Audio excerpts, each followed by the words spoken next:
This time on Whatever We Want. I gotta do something different sometime, you know? I feel like I gotta change it up. We talk about WandaVision, episode 4. Yeah, we're talking about the ties to Endgame and Captain Marvel with Monica Rambeau. We also talk about potential tie-ins to future MCU projects, all that and more. Spoilers, major spoilers ahead. Yes. Yeah, enjoy.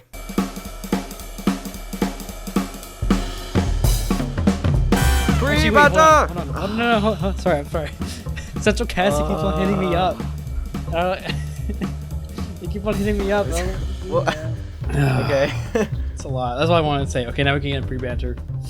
That could be in it too.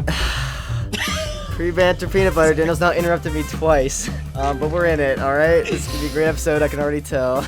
Oh, I'm sorry. It's fine. Daniel, we're back, just you and me. I'm actually very excited. I do like when we have guests on, but it's less easier editing for me when it's just two of us. Yeah. But I hope that you guys, like the audience, enjoyed the guest episodes. I know I did. Yeah, they were fun. But it does also feel nice to be back with just you, Daniel, you know? Aww, how sweet. Alright, are you ready to jump into what we're talking about this week? Yes, I am. Introduction. You may want us to talk about this or that, but we don't care. We're gonna talk about whatever we want. Bleh. Welcome back to Whatever We Want, the podcast where we, Jake and Daniel, two devilishly handsome gentlemen, talk about movies, TV shows, giving behind-the-scenes insights, filmmaking techniques, all the behind-the-scenes trivia, goodness.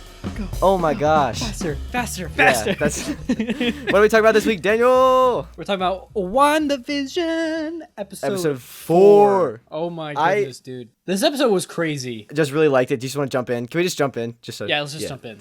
All right, what do you think? Dude, first impressions. I loved it. Every part of it. It was amazing. Yes. What was so great about it is that not only did it like explain everything that we've seen from like the previous episodes, but it also gave a lot more context to like little Easter eggy things. Yes. Yeah, dude. I was actually watching a couple of videos where they broke down so many different Easter eggs. And I really can't wait to talk about those with you in case you don't know about them or in case you do. Yeah, so. I think I know a lot of them. I don't know. I might not know all of them. But even just the title itself I thought was really clever and creative because it's like we interrupt this program because like that's what they do like when they do commercials. And this obviously was like a breakaway from like what we've standardly seen for the past 3 episodes. It's also like pretty much in the middle of the show. So that would be a good time for a commercial. Yeah, so I feel like I kind of called it. Yeah. Where it was like I knew somewhere at the halfway point they'd be changing things up. And they did. Yeah, you definitely did call it. So I just thought that was pretty creative. Yeah, and I like that we did get that change of pace because I was kind of getting like, all right, if we just keep doing this like sitcom thing, like there's only so much I can do, but this like really I'm gonna lose it.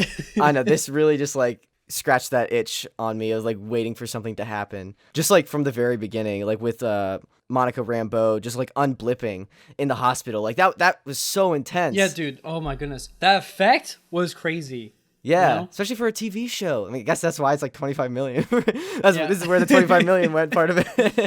Yeah, but there was a great like a one take of her like rushing down the hallway with everyone coming back. Like that was all like one shot. Like that was crazy. Yeah, dude, that was amazing. But even before that, when she was materializing, did you hear the voices that were there? Like when she was... No, what was that? So it was like old phrases and conversations between like, I think it was between her mom. It's either her or her mom and her nurse. Oh. Talking about like what they're going to do with Monica because her mom had cancer, you know? So. Yeah. So is it like the end of like what she was perceiving just like kind of coming back? Like. I think maybe? So. I think it was something like that. And then it was, the last thing you heard was actually a snippet of Carol Danvers, right? From. Yeah. I want to talk about her in a little bit. Yeah. Yeah. It was a snippet of her from. Captain Marvel. Captain Marvel. When she called her Lieutenant Trouble. Oh, yeah, when she met her as a kid. Jeez. Yeah. But yeah, so we find out here that Maria Rambeau, who was Captain Marvel's friend in like Captain Marvel, she had cancer, which is why Monica Rambeau was in the hospital. And apparently Maria Rambeau like got better, but then the cancer came back and then she like died. But this all happened like when Monica Rambeau was like snapped. Well, she was blipped out, yeah. Yeah. Or snapped out, yeah. I also think that theory, I also think that might add to the theory, to why Captain Marvel, like, had short hair in Endgame. Like, potentially she was trying to support Maria Rambeau when she was going through chemo, so, like, maybe she also shaved her head, like, to help support her friend, like, getting through that time. That'd be cool to see. And then, like, her getting that developed into, like, a mohawk for a little bit. Yeah. That'd be really cool to see. Yeah. But, yeah, that makes total sense. There's also a theory that, like, you know when Captain Marvel comes in at the end of Endgame and, like, just wrecks, like, just kicks butt? Yeah. Like, and she, like, glares at Thanos. Maybe she's, like, she has, like, some personal, like, beef with Thanos because Monica has been blipped now for almost 5 years. So, like, she's probably pissed that, like, her best friend was gone, you know? or like I don't know, not best friend, like best friend's daughter, whatever. I don't know their relationship, but like I'm assuming they're still really close. So like she probably is pissed that Monica was snapped, you know? Yeah, no, that's totally understandable and relatable. I mean, imagine it, like for us, it'd be like one of us has a kid, right? Like you have a kid, and then you get blipped away, or no, you die of cancer, and then your kid gets blipped away. I would be devastated, dude. I would. Yeah, that would really suck. Go and hunt down Thanos with like a passion. Yeah. Yeah, but anyways, we get to then director Tyler Hayward, who like we back to S.w.o.r.D. and everything, and they say that there's a missing persons cases in Jersey, and this is important. Like obviously this takes place in New Jersey, but later when Darcy Lewis, also I was saying Darcy Evans, I think last time I meant to say Darcy Lewis. Darcy Lewis is like, yeah, there's a lot of CMBR, the cosmic microwave background radiation. There's a lot of radiation. Could that, and that's in Jersey, could that potentially lead to how Miss Marvel gets her powers? Because I know she's also in Jersey. I mean, yeah, that could be a way, but I feel like there's also other ways that they're going to be doing it. Potentially. I don't know. I think it'd be cool, like seeing that connection. Yeah, that would be cool. Because it makes sense, you know, because you need to have a way for the Inhumans to really come out. So maybe that's how, I don't know. Radiation from like the bubble, whatever. I don't know. But yeah, so Rambeau goes to meet James E. Woo. And I freaking love the card thing so much. Dude, he rips out his freaking... Because like in Ant-Man and the Wasp, he finally figured out the card trick, you know? Yeah. It's just like such a great thing with Marvel, like being so connected. Like James E. Woo, this FBI agent who like flicks out his card like, I'm James E. Woo, FBI. In Ant-Man and the Wasp, I know a lot of people probably remember, but he was like practicing because he was like enamored. He was like, Scott, how'd you do the card trick? And then like at the end, he was like practicing on like that magic close-up school whatever website. Yeah. And so like he like just that great character development like between like all these projects and stuff. I noticed that and I was like, oh my gosh, that's amazing. And I thought like I was gonna be the only one that noticed it. And I got on Twitter and then like everyone was like commenting on it and I was like, ah, man.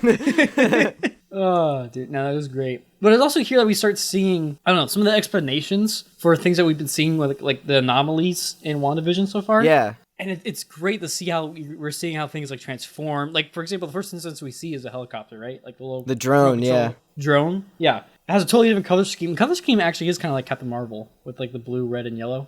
And then there's like a whole camera on the front. The helicopter? The helicopter the drone. It was red and yellow. Well, no, when it gets into WandaVision, but before that, when it was just a drone. Nah, beforehand, it's red and yellow. And blue. No, it's not. Look it up right now. Yes, it is. Okay, I probably cut out a portion of that, but just so you know, Daniel was right. It is blue. Okay. let me just cut the part where Daniel was right and I was wrong. No, I'm just cutting the whole argument of us like looking it up. Okay.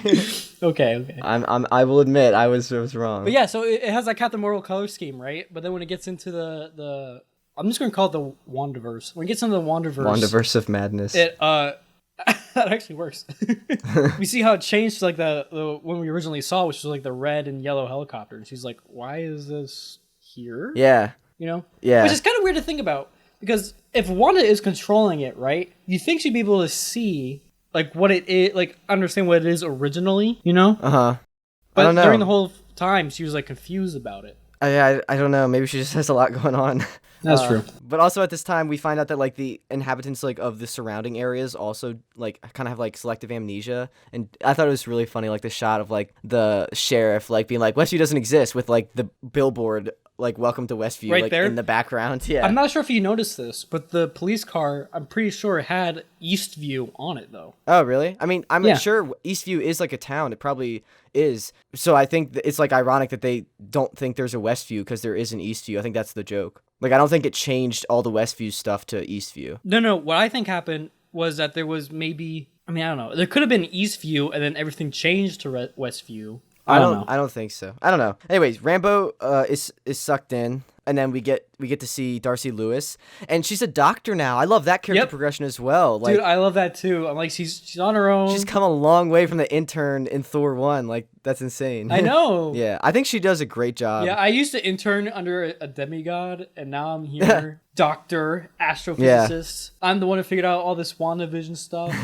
Yeah, I think she does a great job acting, but also like her character just does a great job figuring everything out and like doing like all the heavy lifting pretty much. Which is weird to think about because all she did was like use a spectrogram and she's like, yeah, there's radiation coming off of this. Well, let's get a frequency. When she says that and she pulls out that heavy thing from under the desk, that's a physioscope. It says of Lexington Instruments. And I was like, why does that name sound like weird to me? And I looked into it and it's a potential connection to Alexander Lexington from the X-Men, which is a reference to M-Day. I don't know. I actually didn't know much about this, but I was kind of reading up on it. Apparently M-Day was the day where Alexander Lexington, like the potential guy that from Lexington Instruments that like made this machine, Wanda like comes up and in like this comic run, she like gets rid of all the X-Men's powers. Like she's like at her peak power level, and she just like gets rid of them, and it's called M-Day. Yeah, so that could be a nod or like foreshadowing that or something. I don't know. That was like something really small that like I don't know why, but I was like Lexington. I was like, why? I was like, I'm gonna look that up just because like I don't know. In the MCU, it could also be the inverse.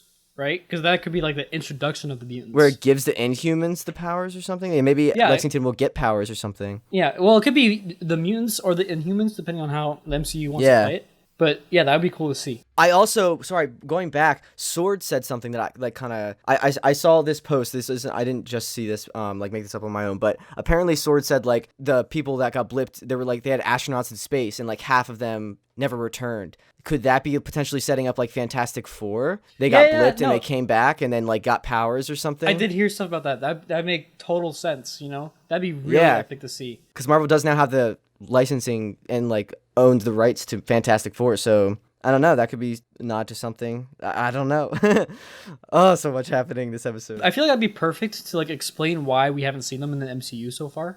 You know, because they didn't exist. Well, because they didn't have like exactly. You know. To where at this point it's like their inception because of the blip. Yeah. Which if you're dealing with how the Fantastic Four origin is, I mean, doing a space-time anomaly like that, that'd be perfect. You know. This could also like potentially get rid of us having to see another Fantastic Four like origin story because I feel like people are getting tired of those, kind of like Spider-Man. Yeah. Like they could just like kind of be like, all right, they exist. We kind of mentioned it. Now let's just have them play in the universe, kind of thing. I don't know. Yeah, I feel like no, I agree. I feel like that'd be a better way to do it. You know? Yeah. I mean, it'd still be technically an origin story, but like at the same time, it's different. Yeah. Because it's playing into the MCU instead of So I feel like they needed to step away from Doctor Doom. Honestly, as like the first bad guy in their movies, and just I mean, the first one was Galactus, but that was even worse. So. Anywho, I have a question for you. Jimmy Woo says something here. He's like, he's only missed when it's softball season, which I kind of thought was sad. But like, is that a reference to Ant-Man and the Wasp? Like, was softball season going on? Like, didn't he? For some reason, that's sticking out. Like, he like had to leave Scott's house because he had to like go to softball practice or something. Or am I just misremembering that? No, I feel like that is something. Like, I feel like didn't he get like a phone call or something? When they like try to raid him? I'm not sure. So when we keep going through the MCU and we get to Ant-Man and the Wasp, we can come back to that and kind of reference that. But that's a potential connection to Ant-Man and the Wasp again, but I don't know. But yeah, so Dr. Darcy gets the, Dr. Lewis, gets the TV working. And Sam was right. He theorized that Darcy was the one watching the monitor, and she was in the end. Mm-hmm. Also here, what's his face? Jimmy starts writing questions on the board, and he says that like the bubble is like a hexagon, and you can see like with like the radar stuff, like it's not actually like a bubble, like a circular bubble. It's like a it's like a perfect hexagon. What do you think that means? Maybe she'll play a lot of Civ 5 and let's just like remember seeing that. Everything's hexagonal. All they claim this territory. Yeah. Well, no. There's been some like subtle things that people have been suspecting, like the I don't know what you call it, the CEO, the main guy of S.w.o.r.D, is actually behind it. Really? There's some pictures in his office that were arranged in a hexagon. Oh. And like other subtle things like that, just like the way he's talking, and I mean, technically, it should be Monica that should be in his position, right? But she got blipped out, so true. She took his role. I mean, that's what their one conversation was about. So he seems like a nice guy. Yeah, they all do at first. Yeah, that's a compelling villain, whatever. That's just a theory. I don't know, but it could definitely go that way. Yeah. Well, you mentioned the whiteboard. There's so much stuff on this whiteboard. Yeah, what else do you want to talk about from that? Well, there's one. They mentioned the Skrulls. They did? Yeah. I didn't pause and look at it too deeply. What was what's his name? Like Eric Ross or Floss or something like that. What? I forget his YouTube channel. It's okay. They I thought you meant like Ross, like the general. No, I was no, like, no. It's not General Floss. I can tell you that for sure. Just imagine that. Red Hawk. Yes, I am General Floss. Oh man. Strike fear into all cavities. It reminds me of that one episode of Kids Next Door was like the brace guy. Oh my gosh, I haven't thought about that show in a hot Dude, minute. that's a hot minute. Yeah. All right, let's back to Tank Scrolls. So no, he was making a YouTube video and he paused. He was breaking this all down, right? So they brought up Skrulls, right? Okay. But in this context, it's more like a negative context. Like, could this be Skrulls? Oh shoot. There were allies before, but like we don't. know Yeah, what I thought they're they were doing working now. with So- Sword and Fury and stuff. So. Well, yeah, that's what we assume, but we also don't know. Well, if they are bad guys, then that could potentially not be good for Spider-Man because that wouldn't be as easy of a fix if they are kind Exactly. of becoming evil. So For him getting rid of his identity or problem. that makes that more challenging. You know, that we gotta keep our eye out on that. Yeah. I forget if it was on the whiteboard or if it was on there's like character bios because they're starting to find people, right, and identifying them in the show. Yes. Yeah. There's one where they said that it was Vision activated him, or like Vision Oh. awoke him. Some context like that. So, and we've actually seen some of that in the teaser trailers where he like awakens Agnes. Oh yeah. Yeah. Yeah. In the Halloween episode. Yeah. But the fact is, with that being stated, that means Vision is starting to realize stuff. Yeah, You know, and that's weird though, because like, what about that flash when he was like a corpse? Like, do you think like, because I don't think Wanda's like dragging his corpse around, but like when that popped up, I was like, is she? But like, I think that could have just been like a flash of her mind, like remembering or something, because he seems like he is his own thing. I don't know. I feel like if she was just dragging a corpse around, like he wouldn't have his own personality and wouldn't be able to like kind of figure out what's going on. But I could be wrong. just a dead Vision puppet. I mean, that's could be like what's and like even at the end, like the ending was amazing with all the aspect ratio changes, like between Oh, dude, it was when it was going back from like the widescreen to the end credits, like back to 4:3. Vision like Wanda says like, "Is this is our home?" And he was like, "Is it though?" or something like that. And that just I was like, Yeah. "Whoa!" He said, "Are you sure?"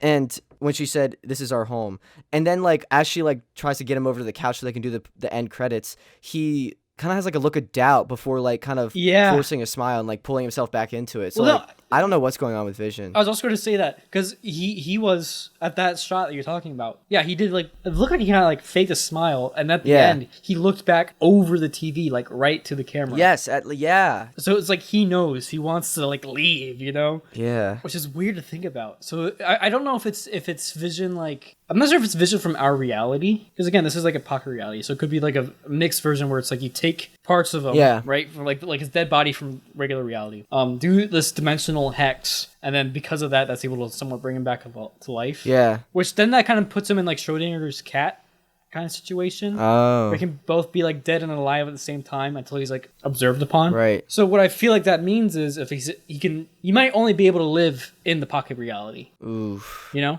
Because you know we've seen like not beekeeper. Well, he was the beekeeper in Wanda's reality, right? Yeah, the guy in the hazmat suit. Things change when you get into Yeah. So I feel like when she But brought they can come out. But things can come out the same though. Yep. They come out the same? Like they go in and they change when they go in, but they come Oh, that out. is true because Monica did. Yeah. Yeah, that's true. Also, the beekeeper's like his chain like changed, and then they pulled that out, and it stayed the same. Yeah. So I wonder if that means that Vision could come back then. I think he definitely could. But we also see here that Wanda is like censoring the show, like for the outside viewer, like things that we've seen and remember from the show, like when Donnie or whatever like cuts her hand after like Wu starts speaking to Wanda through the radio that Darcy set up. Yeah, she completely cut that. Like she cuts that. She also cuts when Geraldine or Monica Rambeau is like thrown out of the hexagon. I don't know. And she also like probably cuts the beekeeper. I thought the beekeeper was really weird. Like when he comes out of the sewer, like things are in color and then like it fades to black and white. Yeah, Like I that's don't know another what thing. the heck that means. I don't know if that means like it's based on your perception of it again, which kind of brings me Yeah. to like Schrodinger's cat kind of situation and like quantum shit. But I don't know because it's like I wonder if it's like a radius around Wanda then. Yeah, maybe like everything just around her is black and white, which would make sense to why like the like Herb and Agnes, these side characters, are kind of like maybe catching on a little bit. Like her last episode was like we're stuck because like maybe like in those early episodes when like Wanda wasn't around, like maybe things like weren't black and white or like weren't as weird as or like weren't as controlled and like properly like a TV show.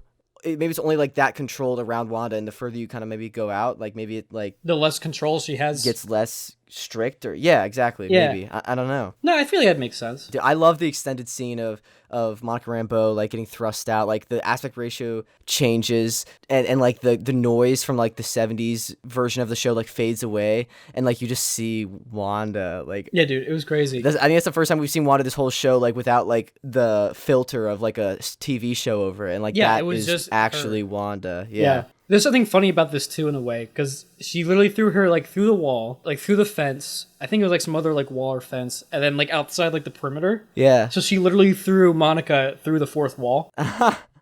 That's really cool. That's so fun. That's probably intentional, but like that. Wow, I did not pick up on that. That's really cool. Yeah, it was pretty funny. Like going back and watching that. I wonder what the information the S.W.o.r.D's gonna be able to get from Monica now that she's out. Like, I wonder how much she'll remember. Like, if she'll be like changed. I wonder if now that Monica's been in there, like if she'll also have like selective amnesia or anything. She didn't seem to. Like, she was like no, because she said it was like it's all Wanda. saying like it's all Wanda. Yeah. Yeah. So I don't know. It's weird. Which shows also there's like a separate effect from people on the outside versus people on the inside. Yeah. You know. So yeah, it is weird. Yeah, but that was pretty much all I had. I saw another post somewhere that like apparently Mephisto is actually referenced in the MCU in like one of the earlier movies. I don't know which one, but like apparently like on a file somewhere like the Tesseract, if you like pause it and analyze it, like it says like Mephisto or something. I don't know like what that was from. I just saw that, so I don't know how true that is, but like apparently he might have been referenced already before in like a previous MCU project. Interesting. I don't know. Very interesting. Ralph. Yeah. That, yeah. Well, that's one thing I forgot to bring up. When they're doing character profiles, right? Yeah. They're able to get like real world counterparts for people, but they couldn't get one for Agnes. Really? Yeah. Oh. So like they had their picture up on the wall, but she didn't have like they couldn't ID her. So oh. yeah, that adds to the spice. Oh my gosh. Yeah, what are your predictions, thoughts for next time? Do you think we'll be like back in like the sitcom reality, or do you think we'll start like kind of going back and forth, or do you think we'll just be outside? Like I really don't know. I think we're gonna probably go back to the sitcom reality just based on the title of this episode. Like we interrupt this program, yeah, and also just like the promos we've seen, like the Halloween stuff. Like I think we still have to go back in there and kind of figure out what's going on. Yeah, no, I agree with you. I think it is going to go back, but here's the thing, right? I feel like now that we know, there's going to be things that are happening, right? To where, again, it's going to seem like Wanda doesn't know what happens, but she does know that there's people coming into her realities now, right? Yeah, maybe we'll know more, potentially. I don't know. Yeah, exactly. So it's like, we'll know when something's done by S.W.o.R.D, you know? Yeah. So, or at least there'll be something where we think it's done by S.W.o.R.D, but it might actually be something else. I still feel like there's so much I don't know. So, that's the dilemma now, right? Because if there's going to be outside things coming in, we're faced with assuming it's S.W.o.R.D, but at the same time we don't know until we get another like reloop like we just did. So that's where I think it's going to be heading until things start to escalate to a head between Wanda, S.W.o.R.D, and whatever this third outside factor is. Mephisto, potentially Ralph the Stork. What if we all think Ralph is Mephisto, but it's actually the new director of S.W.o.R.D? Maybe that is Ralph. Maybe like he'll go in like trying to be like all heroic and stuff, and then Agnes will be like, "Ralph, here you are," and we'll be like, "Oh my gosh!" That would be hilarious, but also like, dude, that'd be so great if that actually happened. Because he's always talking about how he's never home or like he's off doing stuff, right? Yeah, maybe he went on a business trip or something, like out of town. Then the like reality like kicked in or something, and like he. Like, he also has selective amnesia because he has that attention to it or something, but, like, is pretending to have selective amnesia or just, like, not letting on as much as he knows? I don't know. I don't know. Like all he would do is have to, if he's Mephisto, he can, like, overwhelm the power of the reality altering stuff, right? So he would just literally be acting as the S.W.o.R.D director, right? S.W.o.R.D director. And then go back into Wanda's pocketverse to check up with Agnes and to do checkups with Wanda. Which means Agnes, in theory, then would be, like a sleeper. Yeah. But the thing that trips me up, this could, like, when in that promo, the Halloween one, when Vision, like, snaps her out of it, she's like, "Are you here to save us?" kind of thing. But that could also be, like, a double bluff. Like, maybe she's pretending to, like, she wants to be saved, and, like, she's just playing into, or, like, maybe she has other intentions in mind. It's just, like, acting like she was awoken or something to, like, get Vision to do something. I don't know. Because she also, there's another shot that we saw in the promos where she's like, "But you're dead," you know? So, like, she knows. She knows stuff. She knows things. All right. What? Yeah, because how much of the general public knows that Vision's dead? Well, apparently Darcy does. right? I mean, she's not general public, but still, like, Darcy does, yeah. Yeah, I don't know. All right, that's been a lot. Daniel, what else? Anything else you want to talk about this episode before we just explode? what was the song that was playing at the end of the credits? The witch doctor thing. I don't know. It was like voodoo something. I forget. Yeah. It like matched this. Ooh ee ooh ah ah, Bing, ting bang, tang, walla, walla walla bing, bang bang. bang. No, that was good. Are you ready for patron shoutouts? Yeah, hit me with them. Cue the epic Star Wars music. Boosh! We've got patron Lori, Frank, Rick, Evan, Tony. Thanks so much for pledging the tier. They get you the shout out. If you want to support us over on Patreon, you can. The link is down in the description. We really appreciate it. Get episodes early, special perks, get to vote on certain episodes, all that jazz. Yeah. So we also have leave reviews. When by the time we record this, I don't know when time things are going out, but last time we recorded an episode, we said like put your favorite sandwich down there, and that episode actually hasn't gone out yet because we're recording these like back to back. So still waiting on those sandwiches. Can't wait to read all those reviews about sandwiches and stuff. If you don't know what I'm talking about, this is a subtle reminder to just leave reviews about sandwiches. about your favorite sandwich. Yeah. All right. Also, we have that Audible link down in the description if you want to support the show. It's super easy, and you get free audiobooks, and there's some like cool filmmaking books we have linked in our Patreon as well, for anyone to view, not just patrons. Yeah, we really appreciate that. All right. You ready for the outro? Yeah. We just talked about what we want to talk about, and now we're done. Blank. Thank you so much for listening. Really, really, really appreciate it. I hope you guys have a good time. Have a good 2021. It'll be February by the time this goes out. Oh my goodness, a month is gone. Where's time? I don't want to think about it. I feel like I'm in a pocket universe. I don't know what happens with time. All right. See you guys next time. Episode 5. Subscribe, follow, all that jazz. Goodbye. Bye.